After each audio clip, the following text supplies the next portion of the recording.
नमस्कार, मैं हूं शिवम। आप देख रहे हैं राष्ट्रहित। राष्ट्रहित में हम ज्वलंत मुद्दे उठाते हैं और आज भी हम एक ऐसा ही मुद्दा लेकर आए हैं। संभल और झारखंड के दुमका में जो हुआ वो शर्मसार करने वाला था। और राष्ट्रहित की शुरुआत में मैं शाद लखनवी के एक शेर से अपनी बात शुरू करना चाहूंगा। शेर कुछ यूं है कि ना तड़पने की इजाजत है ना फरियाद की है, घुट के मर जाऊं ये मर्जी मेरे सयाद की है। झारखंड के दुमका में सिरफिरे आशिक ने एक मासूम लड़की की जान ले ली। एक तरफा इश्क के चक्कर में शाहरुख नाम का यह आदमी 12वीं की छात्रा अंकिता पर पेट्रोल डालता है, उसे जलाने की कोशिश करता है और बाद में उसको रांची रिम्स में इलाज के दौरान उसकी जान चली जाती है। वो जिंदगी की जंग हार जाती है। उधर यूपी के संभल में भी कुछ इसी तरह की घटना हुई। यहां गैंगरेप की करीब 1.25 महीने बाद 24 अगस्त को एक मासूम की हत्या कर दी गई। यह वीडियो जो मैं आपको दिखा रहा हूं यह संभल का है और एक और वीडियो मैं आपको दिखाऊंगा जो दुमका का है। पंखे के कुंडे से लाश लटकी मिली संभल में। पड़ोसियों पर गैंगरेप और हत्या का आरोप है। लापरवाही के आरोप में जो थाना इंचार्ज थे उनको सस्पेंड किया गया। ऐसा क्या हुआ कि रातों रात बिल्किस बानो संग गैंगरेप के दोषियों को छोड़ने का फैसला हो गया और यह सुप्रीम कोर्ट ने गुजरात सरकार और दूसरों को नोटिस जारी करने की बात कही, लेकिन वो अभी तक हो नहीं पाया। 2 साल से जेल में बंद केरल के पत्रकार कप्पन की याचिका पर सुप्रीम कोर्ट ने यूपी सरकार को नोटिस जारी कर दिया है। याचिकाकर्ता की माने तो वो हाथरस, दुष्कर्म और हत्या की रिपोर्ट करने के लिए यूपी आ रहा था। मेरठ में करीब 15 पुलिसकर्मियों पर कथित दुष्कर्म के आरोप हैं। खबरों के मुताबिक इन सभी की जांच चल रही है। मुरादाबाद में घर में घुसकर 2 युवकों ने महिला के साथ सामूहिक दुष्कर्म किया। एसएसपी के कहने पर मझौला पुलिस ने 50 दिन बाद मुकदमा दर्ज किया। 50 दिन बाद। यूपी के ही सीतापुर में युवती का खून से लथपथ शव बरामद हुआ। दुष्कर्म का आरोप है। प्रयागराज में एक और छात्रा दरिंदगी का शिकार हुई। युवक की तलाश चल रही है। मुंबई में पुलिस उसकी तलाश कर रही है। थानेदार को निलंबित किया गया है। मध्य प्रदेश के खरगोन जिले में एक आदिवासी नाबालिग लड़की के साथ सामूहिक दुष्कर्म का मामला सामने आया। पुलिस ने 3 आरोपियों को इस मामले में हिरासत में लिया। अमेरिकी महिला के साथ गुरुग्राम में दुष्कर्म के आरोपी शख्स पर मामला दर्ज किया गया। आरोप है कि गर्भपात के लिए दबाव बनाया जा रहा था और 50 लाख रुपए नहीं देने पर सोशल मीडिया पर तस्वीरें अपलोड करने की धमकी दी जा रही थी। हिमाचल के कुल्लू जिले में सिंगापुर के पर्यटक ने रूसी महिला के साथ दुष्कर्म किया। जांच जारी है। ये तमाम घटनाएं ये बता रही हैं कि हालात कितने दर्दनाक हैं, कितने खौफनाक हैं। मैं आपको पहले संभल और उसके बाद दुमका झारखंड की घटना के बारे में बता दूं। मैं चाहूंगा कि संभल का पहले आप वीडियो चलाएं और सुनने की कोशिश करिए आप। मैं दर्शकों से अपील कर रहा हूं कि संभल में क्या हुआ, कितनी हैवानियत हुई। सुनिए। जान से मारने की, कहीं में निकल के जाए तो जान से मारने की धमकी मिलती है।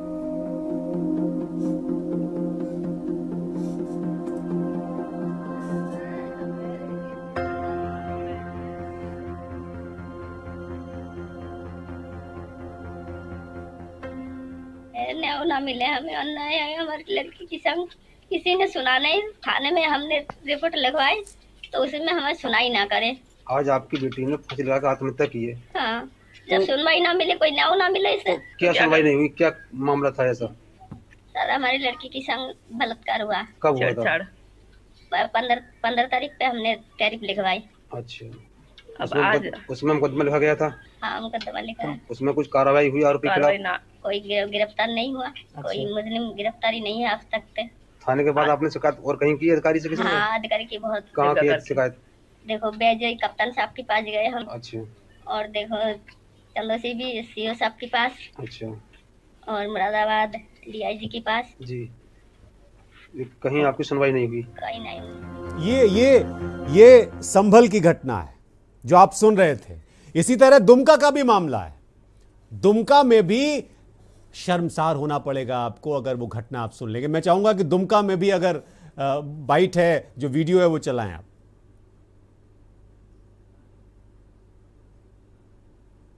ये जो हालात हैं, दुमका से लेके संभल, हिमाचल से लेके मुंबई, मुंबई से लेके दिल्ली, कहीं पर भी राहत नहीं है, चैन नहीं है।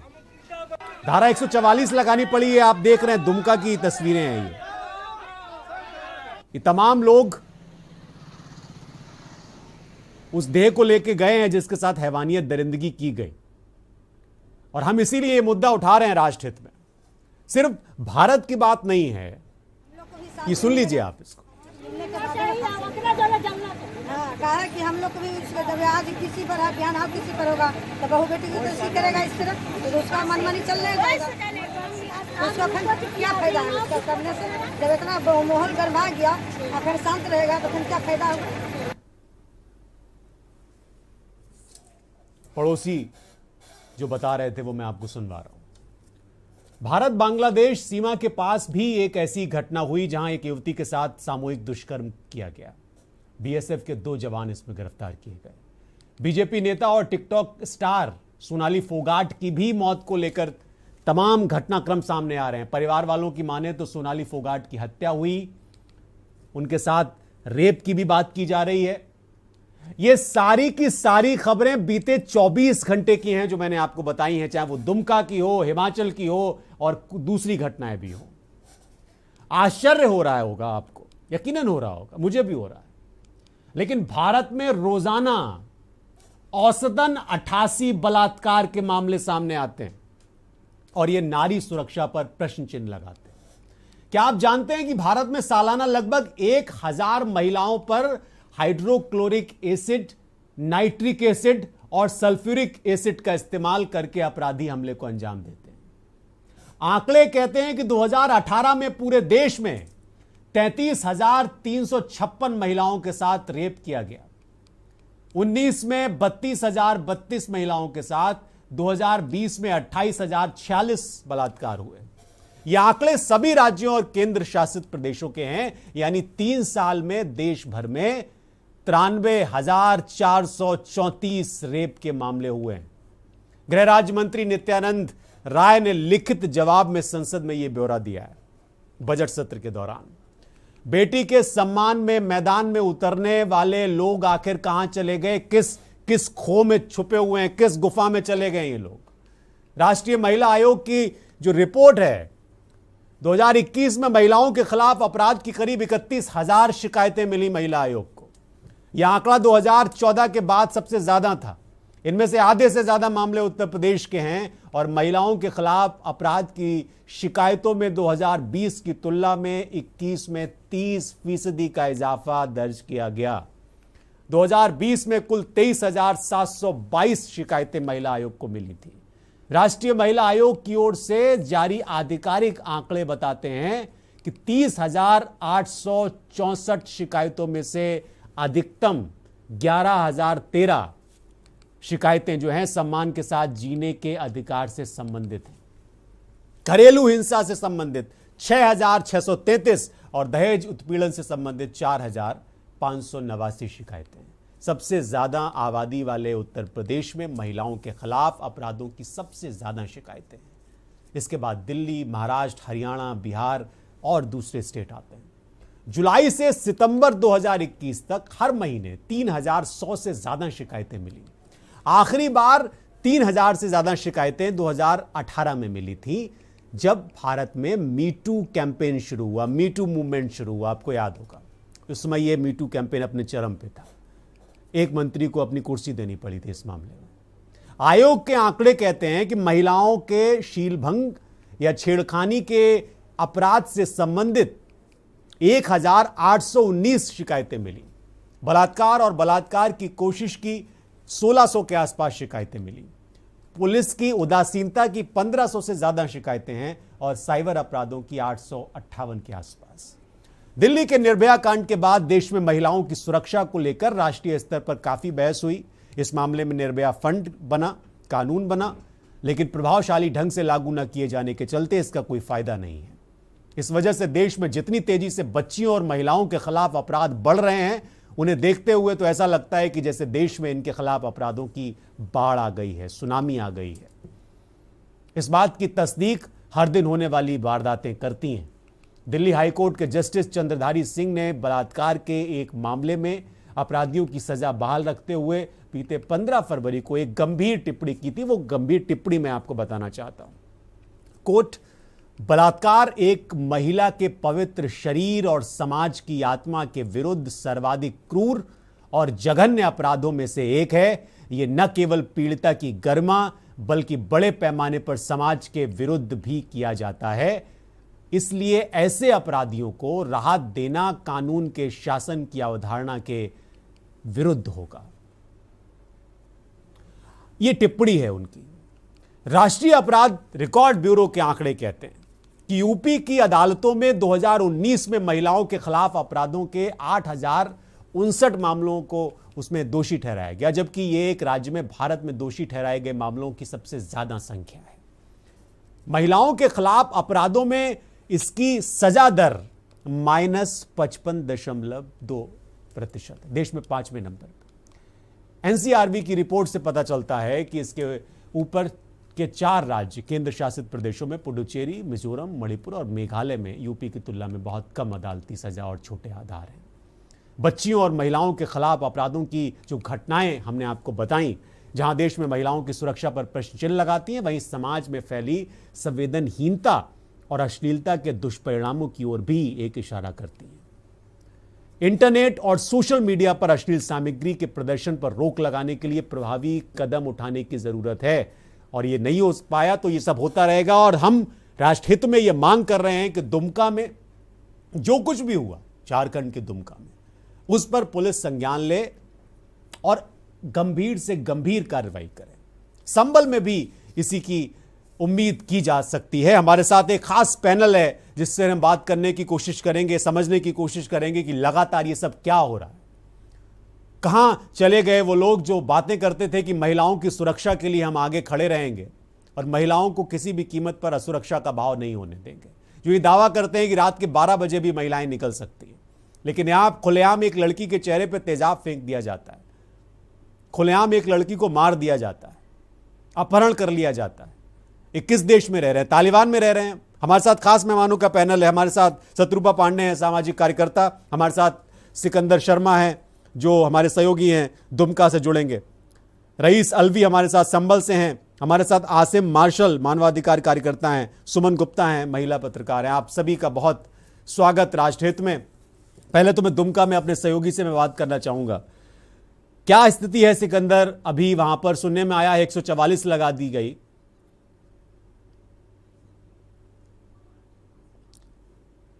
सिकंदर को जोड़ने की कोशिश हो रही है अभी। रईस अलवी हमारे साथ जुड़े हुए। रईस, संभल में यह वारदात हुई, इसके बाद बहुत सारी बातें हुई, हालांकि अब मामला वो ठंडा पड़ गया है, लेकिन क्या उसके बाद कोई फर्क महसूस कर रहे हैं क्या इतनी बड़ी घटना के बाद? संक्षेप में बताइएगा। जी, मैं बिल्कुल आपको बताना चाहूंगा। जनता समाज के थाना मामला है, आपका नाम नहीं हुआ है।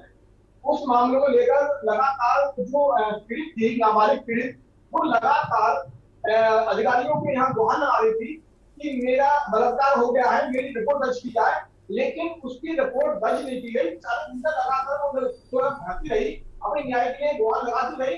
डीआईजी से लेकर एसपी तक, सीओ तक, थाना प्रभारी तक लगातार वो न्याय की गुहार लगाती रही कि मेरी मदद की जाए, मेरे साथ गैंगरेप किया गया है, मुझको अगवा करके ले गया है, लेकिन उस चीज की कहीं भी सुनवाई नहीं की गई।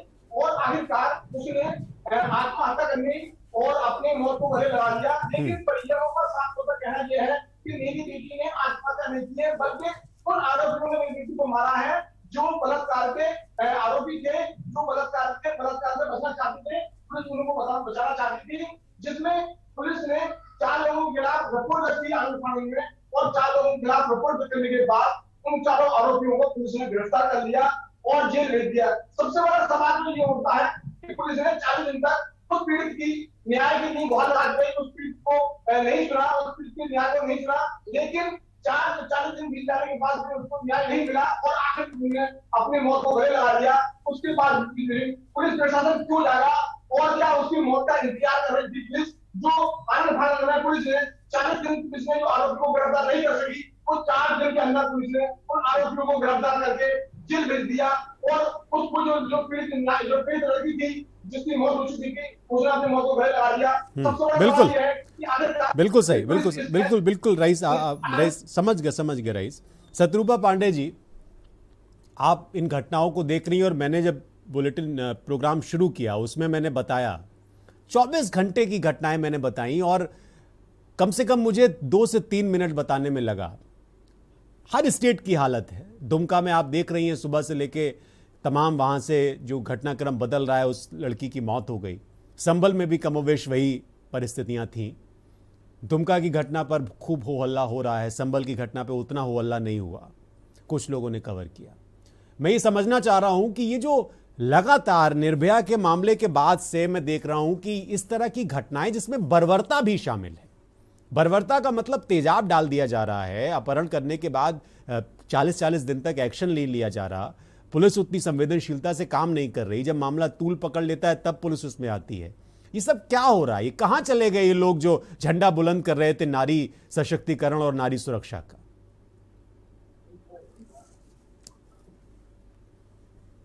आप अनम्यूट कर लीजिए शत्रुपा जी।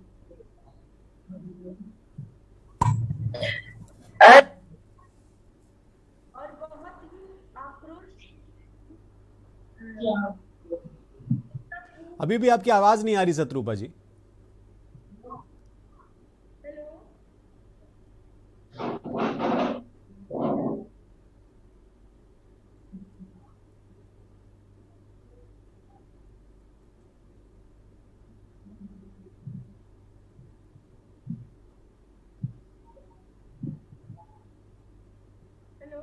हाँ, आप थोड़ा सा तेज बोलिए, अभी आवाज थोड़ी कम आ रही है आपकी। या तो आप ईयरफोन हटा सकती हैं, शायद तो उसके बाद आवाज है।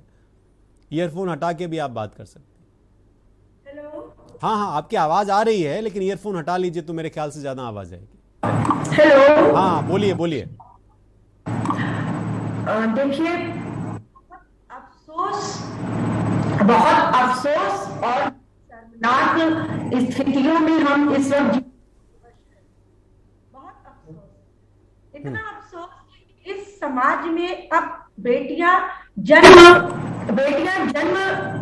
ले, मैं सच में कि कुछ महिलाओं के साथ दिक्कत बहुत चल रही। कुछ मेरी आवाज आ रही है? हाँ, आवाज आ रही है लेकिन बहुत गूंज रही है, कुछ टेक्निकल प्रॉब्लम है। हम दोबारा कोशिश करेंगे। आसिम मार्शल जी, आप मानवाधिकार कार्यकर्ता हैं, आप जानते हैं कि इस तरह की समाज में जो चीज़ें हो रही हैं। शत्रुपा जी की आवाज़ नहीं आ रही है, कुछ टेक्निकल प्रॉब्लम है, प्लीज़ उसको सही कराएं। ये आसिम जी एक बात मुझे बताइए, लगातार इस तरह की घटनाएं होती हैं। दुमका में एक लड़की के ऊपर तेजाब फेंका जाता है, एक तरफा प्यार का मामला है और उसके बाद अब पुलिस एक्शन ले रही है, धारा 144 लागू की गई है। उसको हालांकि लोग एक पॉलिटिसाइज भी कर रहे हैं। संभल में हमने देखा कि 40 दिनों तक मामला चला और बड़ी चिल्ला के वहां का परिवार आरोप लगा रहा है। और भी तमाम घटनाएं हैं जो जिनके जिक्र नहीं हो रहा है। मैं ये जानना चाह रहा हूं कि इस तरह की चीजें जो हो रही हैं, इसके पीछे समाज का एक सोच, एक गंदी सोच जिम्मेदार है, लेकिन क्या कानून भी बेपरवाह हो गया है? आसिम जी, देखिए, क्या मेरी आवाज आ रही है? हाँ, बोलिए। अच्छा, मेरा ये कहना है जो सबसे बड़ी समस्या है हमारे भारतीय कानून में कि यहाँ पर सजा का प्रावधान तो है, लेकिन सजा कब मिलेगी उस अपराधी को ये तय ट्रायल नहीं है। 20-20 साल हो जाते हैं, सजा नहीं तय हो पाती है, अपराधी छूट के आ जाते हैं। समस्या क्या है कि लोगों को पता है कि अपराध होगा, क्या होगा, जेल होगी, ट्रायल होगा, लेकिन सजा नहीं हो पाएगी।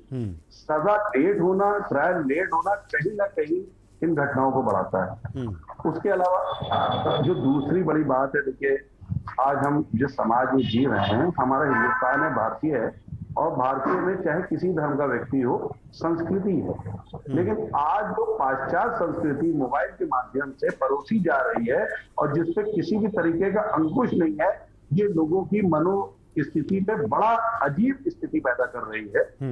मैं फिर कहना चाहता हूँ, आज मोबाइल है, सोशल मीडिया पे हम लोग जुड़ते हैं, कई ऐसे सोशल मीडिया साइट है जिसको हम जैसे ही खोलते हैं तो उस पर इस तरीके की फोटोज, इस तरीके के वीडियोज आम सामाजिक लोगों के आते हैं कि मुझे बड़ा दुख होता है ये कहते हुए कि हम लोग भारतीय संस्कृति में रह के ऐसे मोबाइलों के उपयोग कर रहे हैं, इस पर कोई नियंत्रण नहीं है।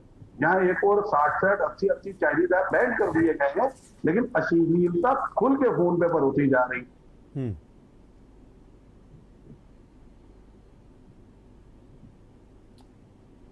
हमारे साथ बताया जा रहा है, मुझे सुमन गुप्ता भी जुड़ गई हैं, सीनियर जर्नलिस्ट हैं। सुमन जी, आपका भी स्वागत है।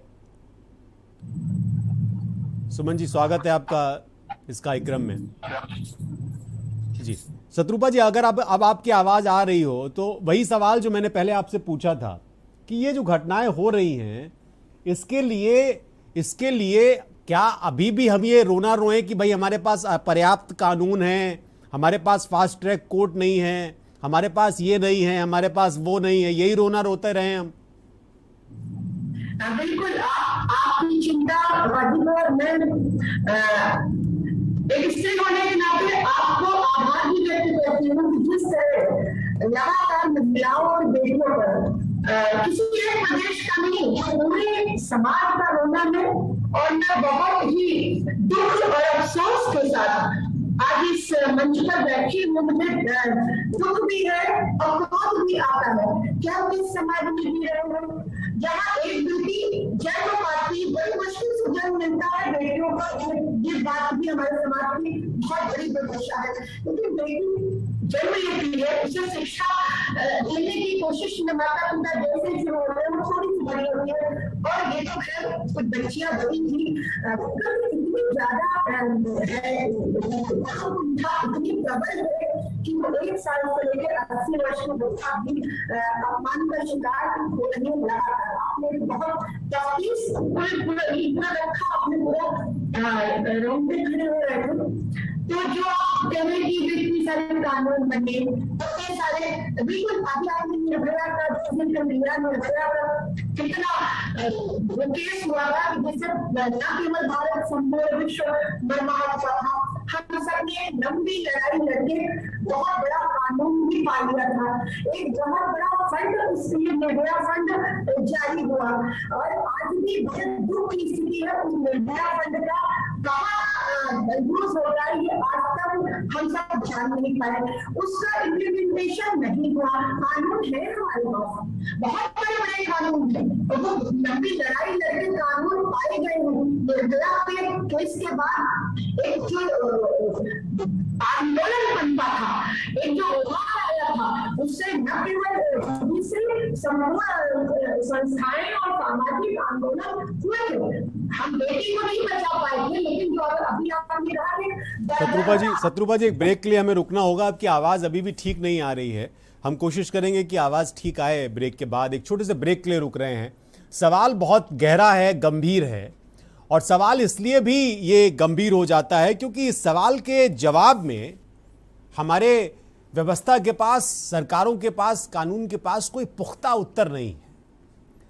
वो वही रटा रटाया जवाब देते हैं, निंदा करते हैं, और घटना होने के बाद धारा 144 लगा देते हैं, एक्शन ले लेते हैं। लेकिन लड़कियों के साथ, बच्चियों के साथ, महिलाओं के साथ दरिंदगी की घटनाएं रुकने का नाम नहीं ले रही। एक छोटे से ब्रेक के लिए रुक रहे हैं, फौरन लौटते हैं।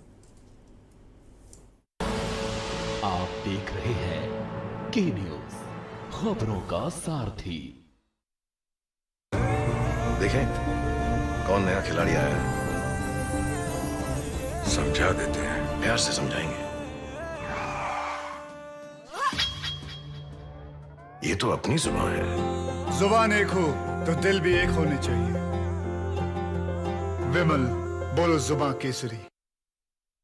मस्त मस्त मस्त मस्त मस्त है, बड़ी मस्त है, टेस्ट में भी लज्जत है।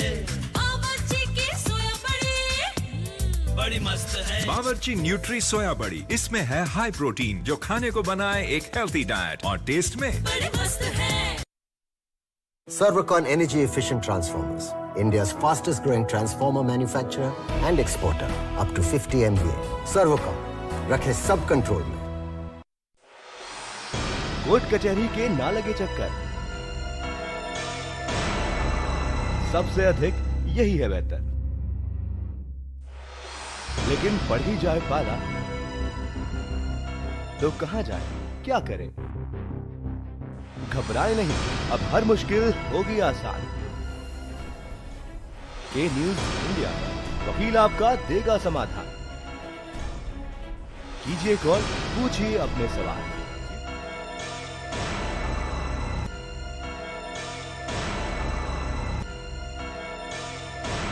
वकील आपका हर रविवार दोपहर 3 बजे केवल के न्यूज इंडिया पर। आप देख रहे हैं के न्यूज, खबरों का सारथी।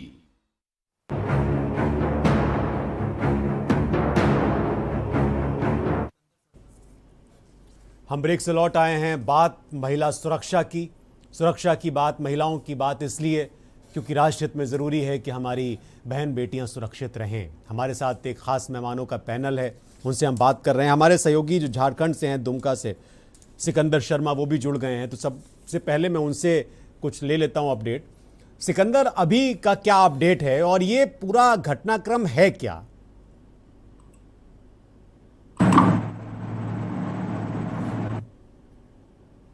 आपकी आवाज नहीं आ रही है सिकंदर।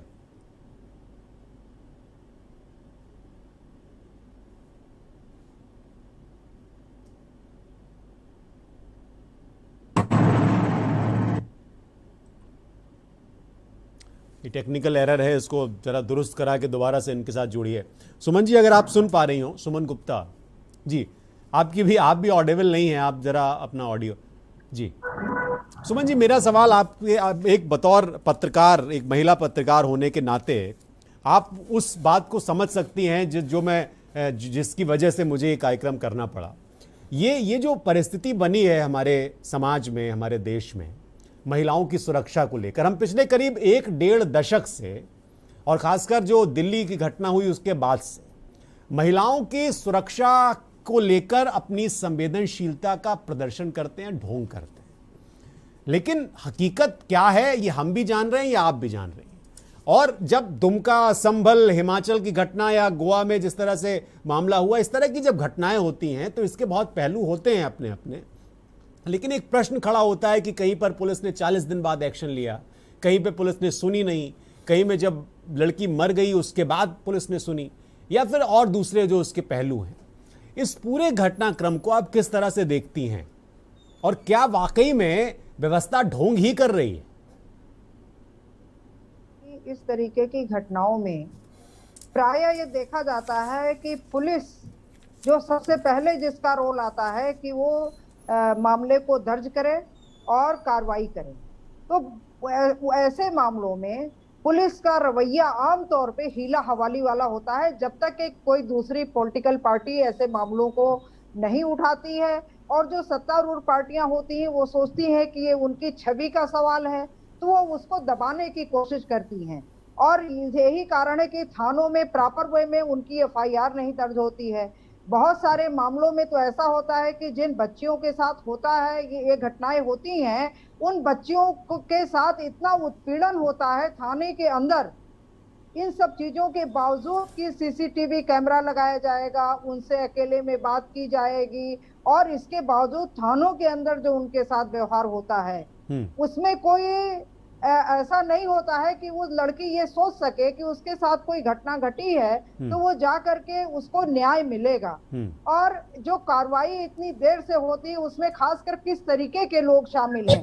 अगर उसमें किसी बड़े क्लास के लोग शामिल होंगे, दबंग लोग शामिल होंगे, तो पुलिस तो एक तरीके से हाथ पांव जो है ऐसे ही रख देती है, मगर उसमें कोई एक्शन तब तक नहीं लेती है जब तक कि NGO, महिला संगठन या दूसरी पॉलिटिकल पार्टियां जो अपोजिशन में हैं वो उन मामलों को बहुत जोर शोर से नहीं उठाती हैं। कई बार आप देखते होंगे कि ऐसे मामलों में पुलिस ने उल्टे उसी महिला के खिलाफ उसको मुकदमा दर्ज करके और जेल में डाल दिया है। उत्तर प्रदेश में इस तरीके की कई घटनाएं हो चुकी हैं पिछले 1.5-2 दशक में। और अभी भी जितनी घटनाएं हो रही हैं, हम देख रहे हैं कि उन घटनाओं में न्याय का मसला, या तो गवर्नमेंट क्या करती है, 3 दिन में न्याय दे दिया हमने, उसको फास्ट ट्रैक कोर्ट से कर दिया, लेकिन सवाल है एक प्रॉपर वे में एक प्रोसीजर का इन्वॉल्वमेंट करके और संवेदनशील तरीके से इस तरीके के मामलों के विवेचना नहीं होती है। ये बहुत सही बात है, और जिसके कारण ये घटनाएं निरंतर बढ़ती जाती हैं। उसका एक सिर्फ पहलू है कि जो हमारे कानून हैं उनका परिपालन पूरी तौर से नहीं हो पाता है, और विवेचना में भी बहुत गंभीरता नहीं बरती जाती है। तीसरी बात आती है कि जो समाज की स्थिति है, समाज की स्थिति में एक महिला की क्या के प्रति पुरुष वर्ग की क्या भावना होती है और किस तरीके से, किस नजरिए से वो देखता है, ये बहुत बड़ा कारण है। आप देखिए बहुत सारी ऐसी घटनाएं घटी हैं जिसमें नाबालिग बच्चे उसमें इन्वॉल्व रहे हैं। तो आप सोच सकते हैं कि उनको ये सब चीजें कहां से उनके दिमाग में आई। तो ये समाज सिर्फ कानून से चीजें नहीं बदल सकती हैं, कानून को लागू करने वाले लोग, उनका परिपालन करने वाले लोग संवेदनशील, क्योंकि ऐसे मामलों में लड़की को ही एक तरीके से देखा जाता है कि उसकी ही कोई गलती रही होगी। अभी तो एक हाई कोर्ट का मामला भी आया है जिसमें कहा गया कि चूंकि वो यौन ऐसे उत्तेजक कपड़े पहनने हाँ, वो से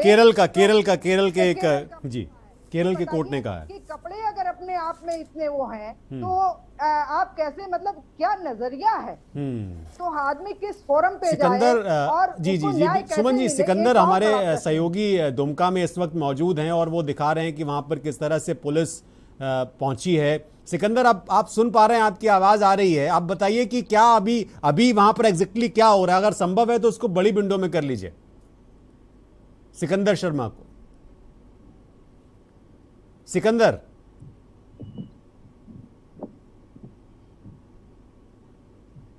क्या आप सुन पा रहे हैं?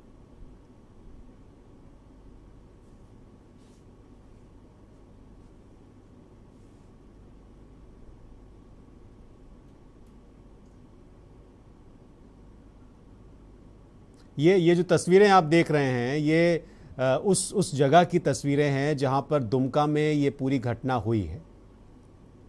हाँ सिकंदर, आप सुन पा रहे हैं? हाँ सर। हाँ सिकंदर, क्या अभी वहां एग्जैक्ट क्या हो रहा है? और इस घटना, एक तो ये घटना जो लोग जानते हैं, लेकिन इसकी असलियत क्या है? क्या आपको पता चल पाया आसपास के लोग क्या कह रहे हैं, पीड़ित परिवार क्या कह रहा है?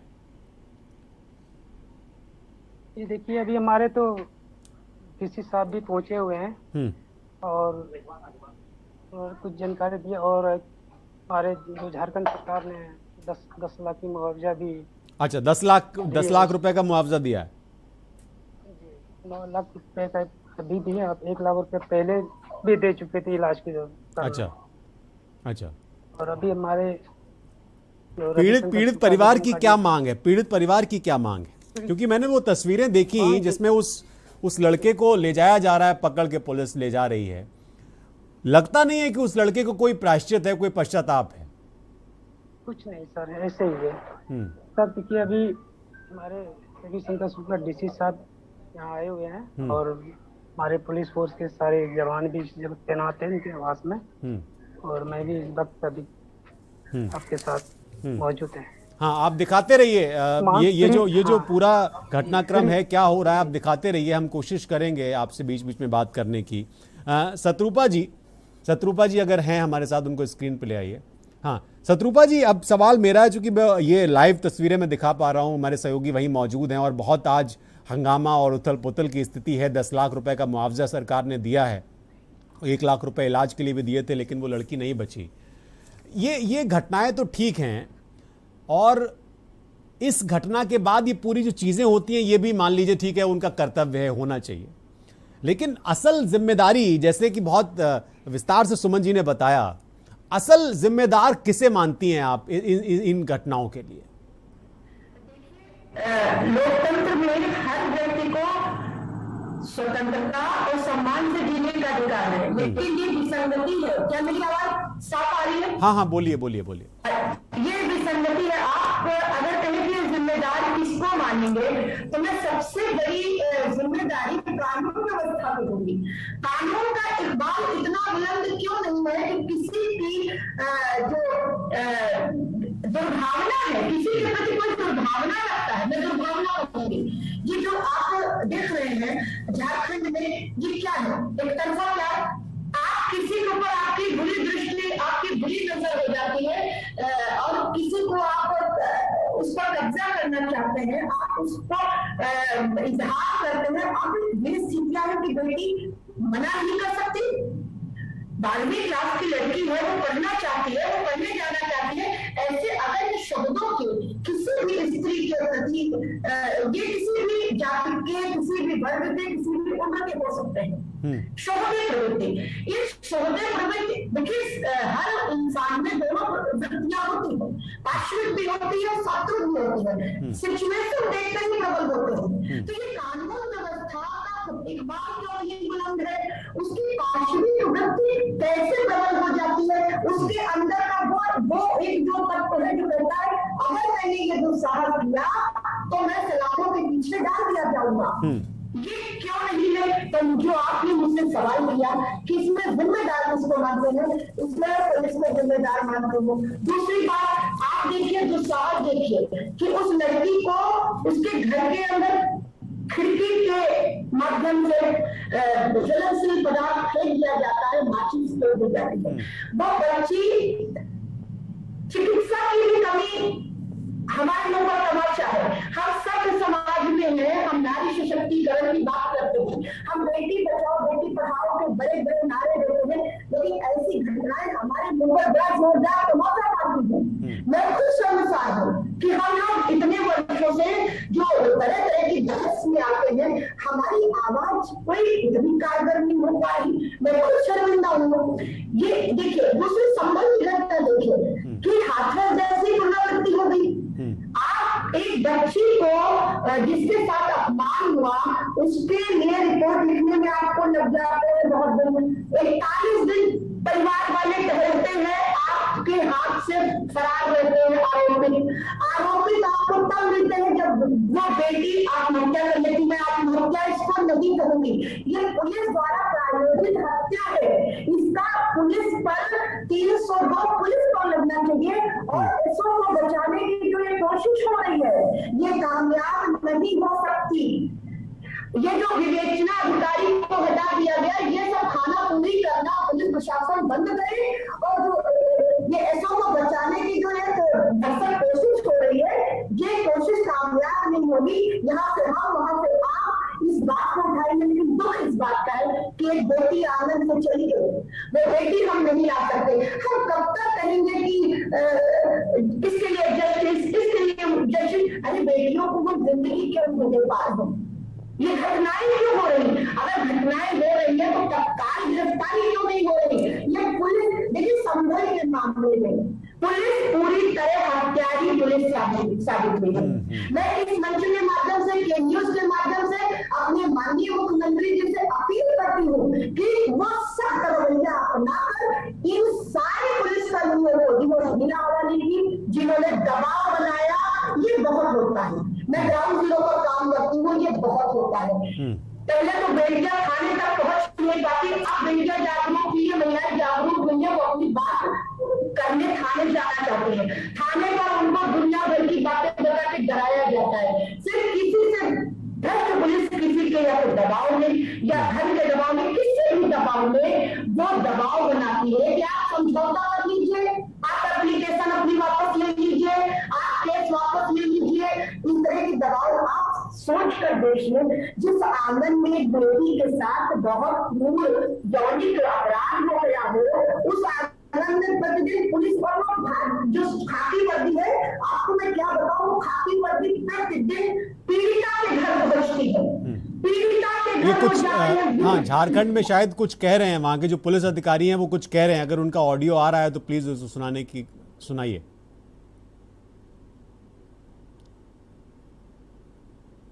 ज्यादा लोग काबिल बनते हैं। शहर की स्थिति सामान्य नहीं है, थोड़ा तनावपूर्ण माहौल है, इसके बारे में क्या किस तरह से पुलिस को देखेंगे, वो हम देखेंगे।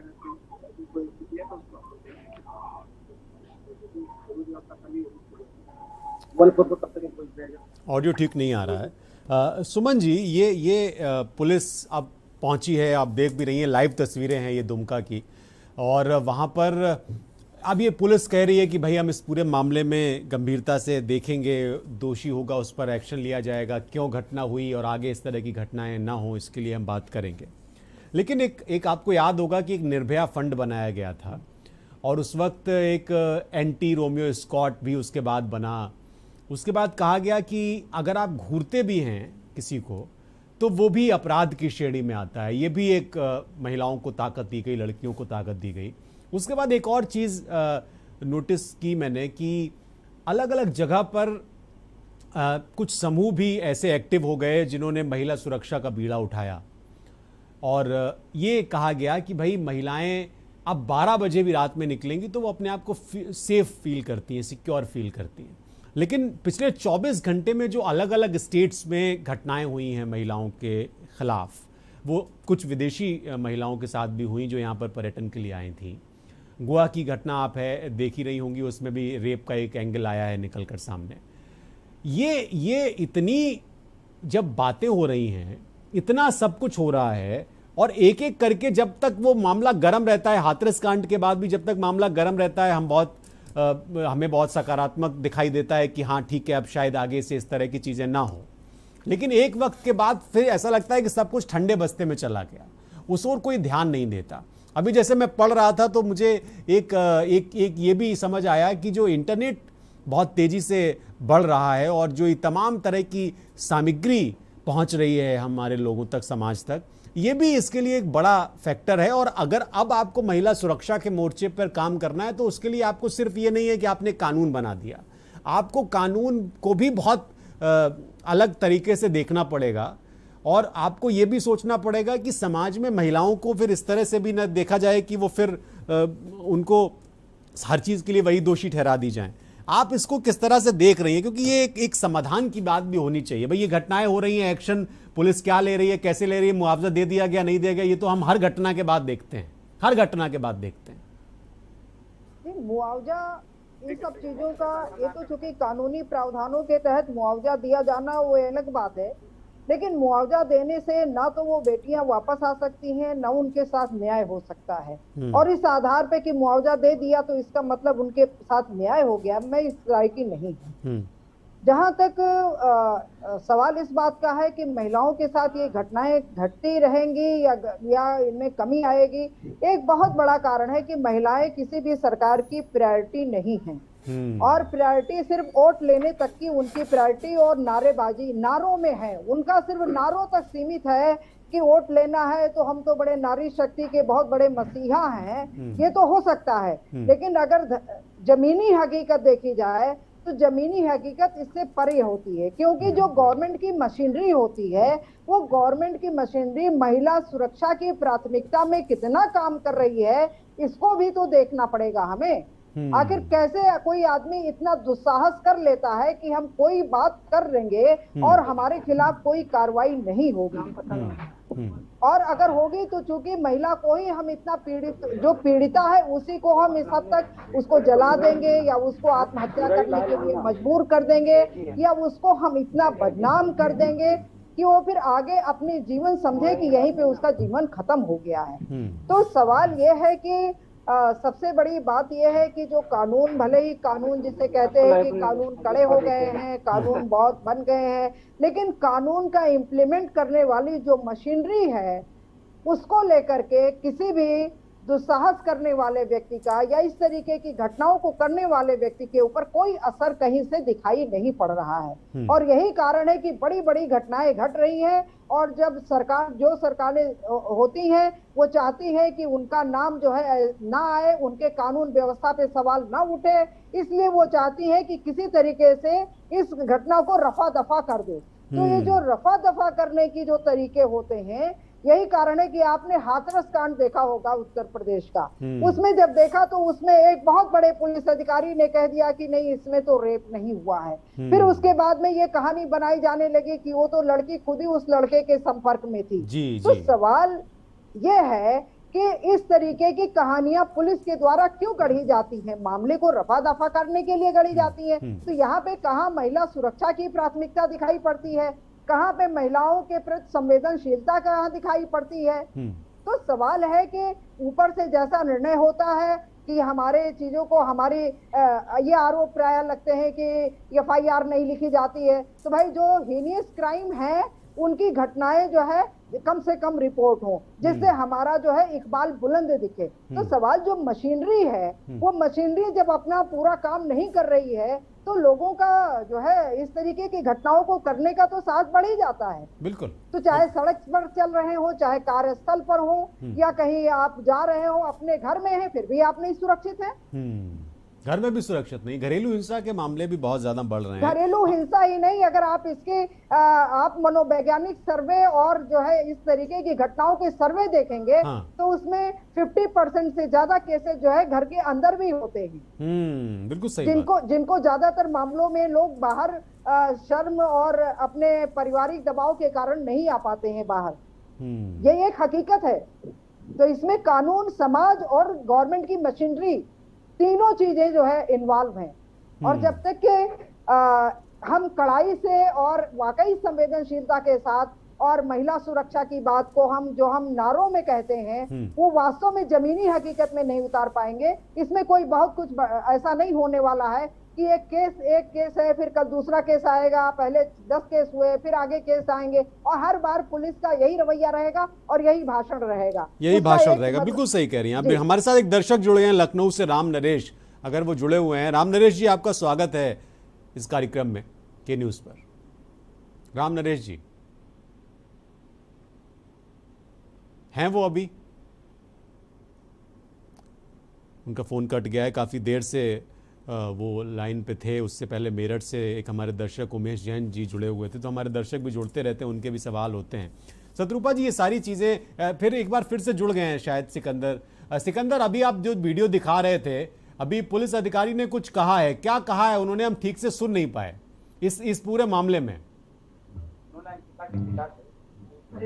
उन्होंने यही कहा है कि यहाँ कि अभी हम लोग कुछ मतलब जांच पड़ताल कर रहे हैं, यहाँ पे इनके घर वालों की सुरक्षा बढ़ा दी गई है और आगे की जो कार्रवाई होगा वो हम लोग करने के लिए तैयार हैं। अच्छा, सुरक्षा बढ़ा दी गई है घर वालों की और जांच पड़ताल में कोई कमी नहीं छोड़ी जाएगी। बिल्कुल, बहुत बहुत शुक्रिया सिकंदर, हमें ये आपने जो लाइव विजुअल दिखाए हैं और जो जानकारी दी है।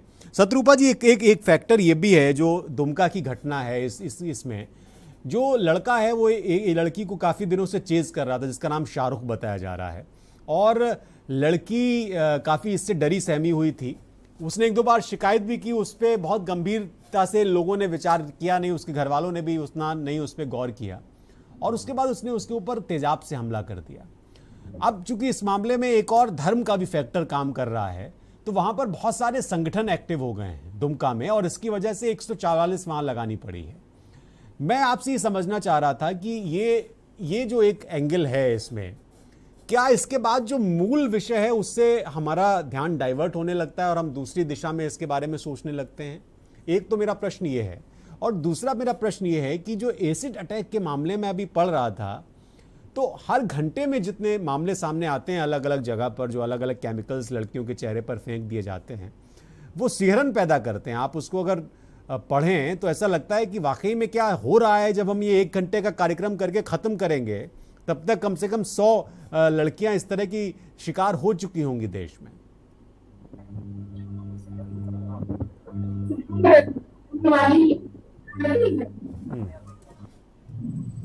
जैसा कि दुमका में कि उस लड़की ने अपने आसपास ये शिकायत की अमुक व्यक्ति मुझे खेलता है और छिटाकसी करता है, या वो प्रेम प्रदर्शित करता है, लेकिन प्रेम कभी हत्या नहीं करता। तो ये तो निश्चित है कि वो एक तरफा 2 तरफा प्रेम में कभी खाई नहीं, उसमें एक चरित्रहीन मानसिकता थी जो स्त्री को नुकसान पहुंचाना चाहती थी। उसकी बात को गंभीरता से नहीं करके लिया गया, या जो भी स्थितियां थी। लेकिन अभी हमारे इस मंच पर जो बहन लगी उन्होंने कहा घर पर भी सुरक्षित, निश्चित रूप से ये झारखंड मुंडा वाली घटना को देखिए, घर के अंदर उसने गया, सॉरी वो पेट्रोल डालकर आग लगा कर दिया। तो ये बार बार बात इसी जगह आएगी कि कानून का इकबाल बुलंद क्यों नहीं है, क्यों डर नहीं है। बिल्कुल सही बात है, बिल्कुल सही बात है आपकी। बहुत धन्यवाद शत्रुपा जी और सुमन जी। सिकंदर शर्मा हमारे साथ जुड़े हुए, तो उनका भी बहुत धन्यवाद कि आपने अपना कीमती समय हमें दिया। हमारे साथ रईस अलवी थे संबल से और आसिम मार्शल थे जो मानवाधिकार कार्यकर्ता थे। सभी का बहुत शुक्रिया। इस कार्यक्रम में हमने आज जो ये विषय उठाया, कई जगह पर इस पर बात हो रही है, महिलाओं की सुरक्षा पर बात हो रही है। हमने इसलिए इस बात पर जोर दिया है कि कम से कम महिलाओं की सुरक्षा को लेकर जो हमारी अदालतें तय कर रही हैं, जो फास्ट ट्रैक कोर्ट बनाए गए हैं, जो कानून बनाए गए हैं महिलाओं की हिफाजत के लिए, उससे फर्क तो पड़े, फर्क नहीं पड़ता है। और जो जनप्रतिनिधि हैं, जो नेता हैं, जो व्यवस्था है, वो गुफा में छिपी रहती है। और उसको अच्छा तो यह है कि वो घर में बैठे हाथों में मेहंदी लगा के, तो ज़्यादा बेहतर रहेगा। क्योंकि उसके पास, उसको कोई नैतिक अधिकार नहीं है कि वो ये दावा करे कि वो कठोरतम सजा दिलाएंगे, दंड दिलाएंगे और तमाम तरह की जो बातें। क्योंकि ये अपराध लगातार बढ़ रहे हैं और अपराध करने से पहले 100 बार सोचे कोई आदमी, ये करने की जरूरत है। ऐसे में हम और हमारा समाज ये तय करे कि बिल्किस बानो के दोषी क्या किसी रियायत के हकदार हैं। और कैसा उदाहरण पेश कर रही है गुजरात की सरकार, जिनको छोड़ा गया। क्योंकि ये घटनाएं तो रुक नहीं रही ना, ये घटनाएं तो लगातार हो रही हैं। ये घटनाएं जिस पर हम बात कर रहे हैं, समाज में ये घटनाएं हो रही हैं। और इसी समाज में हमें एक बार ये बात करनी पड़ती है कि किसी ने जब रेप किया, हीनियस क्राइम किया, तो उसको फूल मालाएं भी पहनाई गई, मिठाई भी खिलाई गई, उनके पैर भी छुए गए। तो इस बारे में भी हमको सोचना पड़ेगा। ये जो दुमका की घटना है, संबल की घटना है, हिमाचल की घटना है, दिल्ली की घटना है, गुजरात की घटना है, ये अलग नहीं है। सब में लड़कियां थी, सब लड़कियां थी और सब किसी न किसी की बहन, बेटी थी, पत्नियां थी। तो ये सोचना बहुत जरूरी हो जाता है हम सब लोगों के लिए, क्योंकि ये कहीं पर भी हो सकता है। इस तरह के जो दरिंदे हैं, इस तरह के क्रूर मानसिकता के जो लोग हैं, इस तरह की घृणित और नीच मानसिकता के जो लोग हैं, वो चारों तरफ है। किसी स्कूल में हो सकते हैं, सड़क पे हो सकते हैं, सिनेमा हॉल में हो सकते हैं, गांव में हो सकते हैं, शहर में हो सकते हैं। तो इनसे बचने के लिए एक ही चीज है कि हमारे एथिक्स क्लियर हो, हमारी लाइन सीधी होनी चाहिए। और कानून व्यवस्था इनको ये बात समझनी चाहिए कि जो टरकाने लटकाने की प्रवृत्ति है, इसको बंद कर दिया जाए। राष्ट्रहित देखने के लिए बहुत बहुत शुक्रिया।